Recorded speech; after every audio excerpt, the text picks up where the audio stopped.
So, I am between Christmas and New Year. I've got a few days where I've hardly got any work in. So, I'm going to be working on my XJ6. This is 1986, 4.2 straight 6. You will see I have been doing some work on the engine. The whole intake side is off. It's running incredibly rich. I've replaced the spark plugs and they keep coming out black. I literally drove it 50 meters, pulled the plugs out, they were black. Throttle body has seen better days. Well, to be honest, I think it just needs a good clean. It's really quite grim. But that's not today's job. Today I am going to jack the rear up. You'll see I've parked at this really strange angle so that I can jack this up, get the wheel off, get my head right up in that corner there, and really get stuck into that and see just how bad it's going to get. Okay, so now we've got a better view of under here. We can see, I think they're fuel lines, a bit big to be brake lines. So we've got fuel lines coming through there. That's a drain for the fuel filler flap. Springs, like I said before, a bit crusty. These mounts actually don't look too bad. I'll have a close look at them another time. We've got a rust hole here, right by the fuel tank, and plenty of rust there, so I'll do a bit of weight reduction. There's quite a lot of crud in there, so yeah, I've got to take the rear bumper off at some point because I need to replace the rear valance, which also means these panels, which are bolt-on, these rear side, I suppose the valance, vanity covers, whatever you want to call them, they got to come off so we can do some kind of repair to this at the same time, which goes up quite a way. But coming over here, we can see it has been welded there in the past. Have a good old poke around there. Oh, there's a hole underneath. Oh, fat. That, oh, let's try going there, not blinded.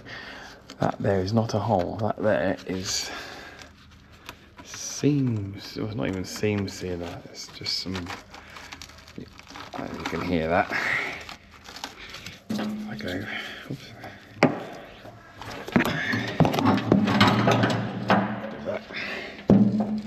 All of that there has gone completely.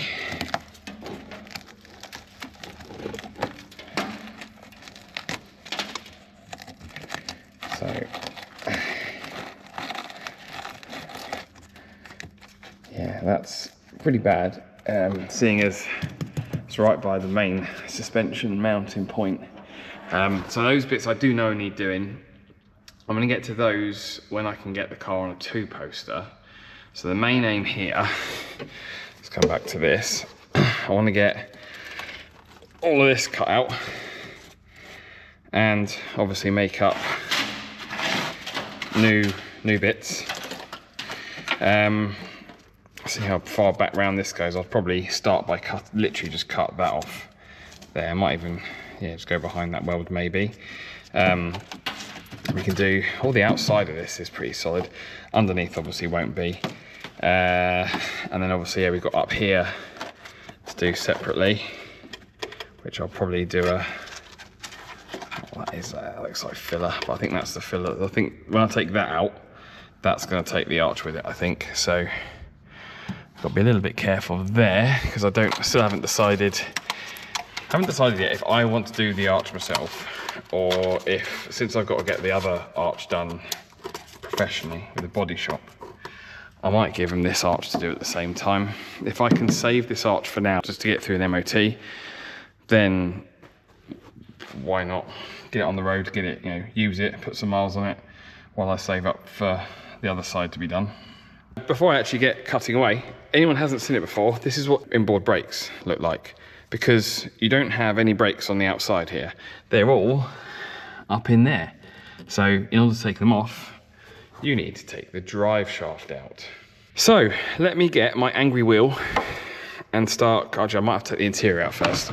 I think a safe bet would be to take the interior out first because I'm going to be grinding. I don't want sparks setting fire to my interior. So I'm going to have a quick pull this lot out and then I'm going to get my angry wheel on this and see how bad this gets. So one of the one of the frequent comments on the video where I was assessing the corrosion on my Jag, was the fact that I was using finger and thumb to assess the corrosion. And everyone said a lot of people have said that I should have been using a hammer. There was a reason for that. I didn't want to completely immobilize the car by finding something horrific. At least for all the time it was hanging on, I could still move it in and out. It's the worst case scenario, but that's how I work. So now that I've had a little poke around, I'll just put that there, and you can see just how bad the corrosion is. This is the rear seatbelt mount, and yeah, that's not going to do anything in an accident. That is mullered. So put that up there. Smash the window while we're there. There we go. And yeah, you can see, if I pull this wiring back, you can see just how far gone this is. And if I now get a hammer, I will admit I've already gone to it a bit.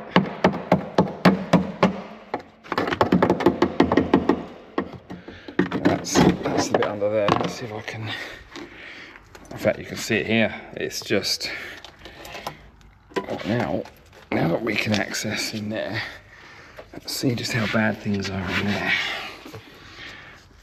Okay, now I have dropped a lot of the rust down in there, but look at the filler. Right, can you see that lump of something moving around?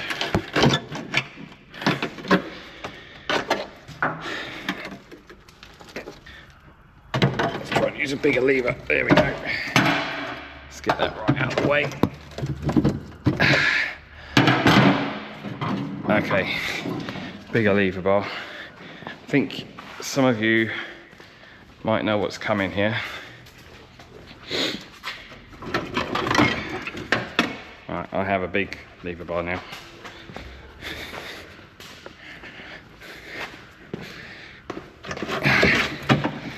I'm not worried about that. I'm more worried about that there.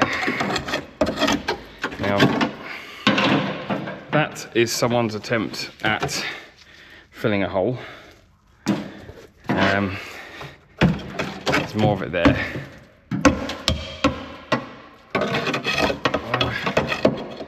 So this back section here, the end of the bar is hitting, that is the main structure, the main chassis, or part of it.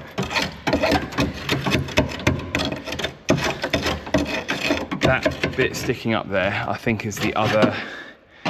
That is basically your bolt, the other end of the bolt for the. Let's get my hand in. That's the other end of the bolt for that suspension arm.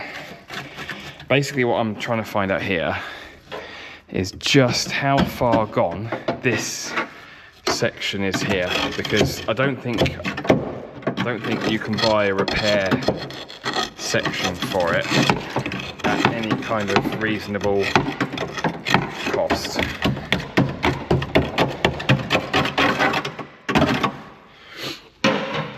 I think this car might be too far gone.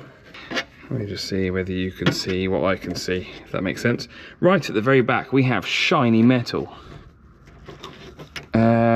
Also, actually, now this is where it's all been replaced. So all of this here has been replaced, the inner sill. Oh, it's all rotten down there as well. Can you see that?